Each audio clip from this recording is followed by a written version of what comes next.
ముఖ్య అతిథి ఈ ప్రాంతం కొన్ని సంవత్సరాల కంచి అన్ని ఉన్న అల్లు నోట్ల శని అన్నట్టు ఈ నియోజకవర్గానికి 20 కిలోమీటర్ల కృష్ణమ్మ పారుతా ఉంటే ఆ కృష్ణమ్మ నీళ్లు తీసుకొచ్చి కాళ్ళు కడుగుతా అని ఎంతో పెద్ద పెద్ద మాటలు మాట్లాడిన పెద్ద మనుషుల మాటలు గాలికి పోతే ఈ ప్రాంతంలో పుట్టిన బిడ్డగా ఉమ్మడి పాలమూరు జిల్లా బిడ్డగా నేను మాట ఇస్తా ఉన్నా 100% మక్తల్ నారాయణపేట కొడంగల్ ఎత్తిపోతల పథకం తీసుకొచ్చి మీ జీవితాల్లో మార్పు తీసుకొస్తా అని చెప్పి అపర భగీరథుల్లాగా మన కోసం పుట్టిన మన ముఖ్యమంత్రి గారు రేవంత్ రెడ్డి గారికి ఒక్కసారి చప్పట్లతో స్వాగతం పలకవలసిందిగా కోరుతా ఉన్నా.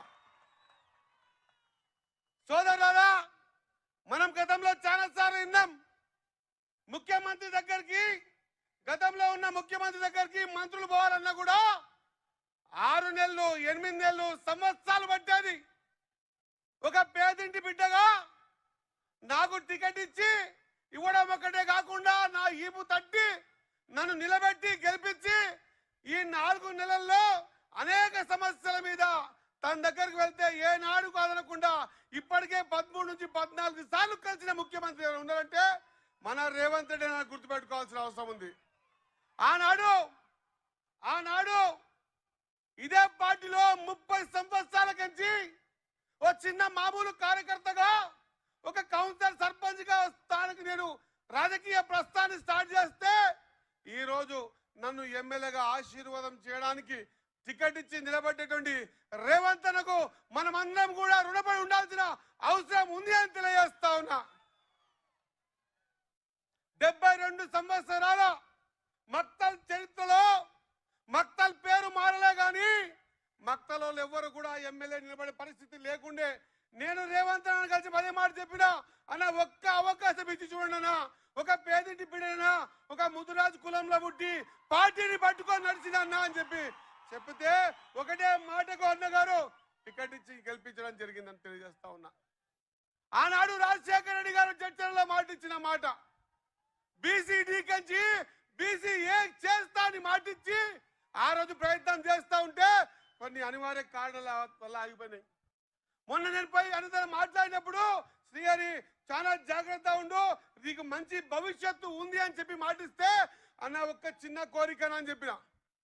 అన్న మీ ఆశీర్వాదం మాకు ఉండాలి, వెనుకబడ్డ జాతుల్లో ముదిరాజ్ జాతులు ఉన్నాయన్నా ఆనాడు రాజశేఖర రెడ్డి గారి కళ మీరు నెరవేర్చాలన్నా అని చెప్పి అడగంగానే బీసీడీ కంచి బీసీఏకి మార్చిన ఘనత మాటిచ్చిన ఘనత మన రేవంత్ రెడ్డి గుర్తు చేస్తా ఉన్నా. ఇది కదా కాంగ్రెస్ పార్టీ, ఇది కదా పార్టీ కమిట్మెంట్. ఇన్ని సంవత్సరాలు మక్తల్ని కొంతమందిని మోసింది. ఒక్కసారి అవకాశం వస్తే ఇప్పుడు నిలబడుతున్నటువంటి భారతీయ జనతా పార్టీ సంబంధించినటువంటి నాయకురాలు మక్తల్లో కూడా ఓడగొట్టడానికి పరిపూర్ణంగా తమ్ముని గెలిపించే ప్రయత్నం చేసిందని చాలా మంది చెప్పారు. ఒక బీసీ బిడ్డ బతుకొద్దా, ఒక బీసీలు పైకి రావద్దా, ఒక్కసారి మనం ఆలోచన చేయాల్సిన అవసరం ఉంది. అన్నా మాకు కాదు, మా తర్వాతి తరాలకైనా ఈ బీసీడీకి ఏ సర్టిఫికేట్ కావాలంటే క్షణమైన ఆలోచన చేయకుండా బీసీడీకి బీసీఏకి మారుస్తా శ్రీహరి, ఖచ్చితంగా నువ్వు మీటింగ్ పెట్టిపోన్నాడు. మీ అందరూ ఒక్కసారి చెప్పడంతో అన్నకు స్వాగతం పలకవలసిందే కోరుతా ఉన్నా. ఇంకొక విషయం ఒక కోరిక కోరిన అన్న, ఆనాడు నారాయణపేట మక్తల్ కలిసి ఉండే, కానీ ఇప్పుడు నారాయణపేట మక్తల్ 2 కాన్స్టిట్యూన్సీలు అయినా ఆనాడు ఉన్నటువంటి నారాయణపేట కొడంగల్ ఎత్తిపోతల పథకమనా నీళ్లు మక్తల్కి తీసుకుంటున్నామన్నా దయచేసి మక్తల్ పేరు యాడ్ చేయాలని చెప్పి గజిట్ అయిన తర్వాత కూడా కోరుకుంటే శ్రీహరి నువ్వు అడిగిన దాంట్లో అర్థం ఉంది. ఖచ్చితంగా మక్తల్ నారాయణపేట కొడంగల్ ఎత్తిపోతల పథకాన్ని మారుస్తామని మాటిచ్చిన ఘనత మన రేవంత్ రెడ్డి అన్న విషయాన్ని గుర్తు చేస్తా ఉన్నా. నేను ఈ వేదిక ద్వారా తెలియజేస్తా ఉన్నా, 100% మనలాంటి బీదలు బడుగులు బలహీన వర్గాలు తాడిత పీడిత ప్రజలన్నీ ఆదుకోవాలని పార్టీ ఈ దేశంలో ఏదైనా ఉందంటే అది ఖచ్చితంగా కాంగ్రెస్ పార్టీ అన్న విషయాన్ని మనం గుర్తుపెట్టుకోవాల్సిన అవసరం ఉంది. ఇంతవరకు జరిగిన ఎలక్షన్స్ ఒక ఎత్తు, రేపు రాబోయే పార్లమెంట్ పార్లమెంట్ ఎలక్షన్స్ ఒక ఎత్తు. మనమందరం కూడా ముక్త కంఠంతో ఏదో తమకి జాగిరి ఉంది, తమదే నడుస్తుంది, తమ వ్యతిరేకమే ఉంటుందని చెప్పి ఆలోచన చేసిన వ్యక్తికి గుర్తు చేయాల్సిన అవసరం ఉంది. ఈసారి అందరు కూడా ఆలోచన పరులైనరు. 100% తమ వేసే ఓటును ఎవరికేస్తే డెవలప్మెంట్ అవుతుంది, ఎవరి ప్రభుత్వం ఉంది, రాబోయే రోజుల్లో కాంగ్రెస్ పార్టీకి ఓటేస్తేనే, వంశన్నకు ఓటేస్తేనే బలానికి బలం పెరుగుతుంది, ఖచ్చితంగా ముందుకు పోయే పరిస్థితి ఉంటుంది అన్న ఆలోచనతో ప్రజలు మారుతున్న విషయాన్ని గుర్తు చేయాల్సిన అవసరం ఉంది. మీ అందరితో కోరుతా ఉన్నా, దయచేసి ఆశామాషిగా తీసుకోకండి. ఈ ఎలక్షన్ లో పూర్తి స్థాయిలో మనమంటే ఏందో చూపించాలి. ఈ పార్లమెంట్ మన రేవంత్ అన్నది, ఈ పార్లమెంట్ మన రేవంత్ అన్నది. 14 గెలిచినా 15 గెలిచినా అత్యధిక మెజార్టీ ఇచ్చే పార్లమెంట్ అంటే పాలమూరు పార్లమెంట్ అని రుజువు చేయాల్సిన అవసరం ఉందని తెలియజేస్తా ఉన్నా. నేను ఈ వేదిక ద్వారా సమయం ఎక్కువైంది కాబట్టి 2 నిమిషాలు మాట్లాడి ముగిస్తా అన్నా.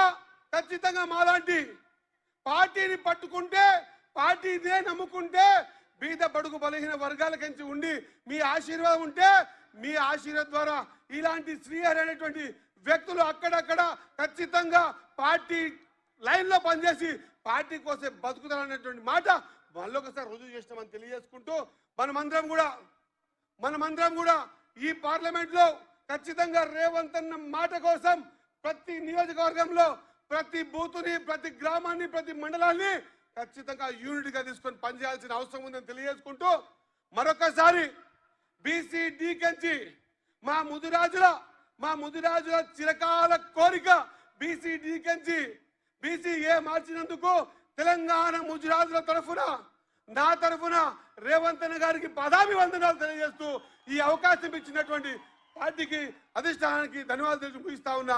జై హింద్, జై కాంగ్రెస్.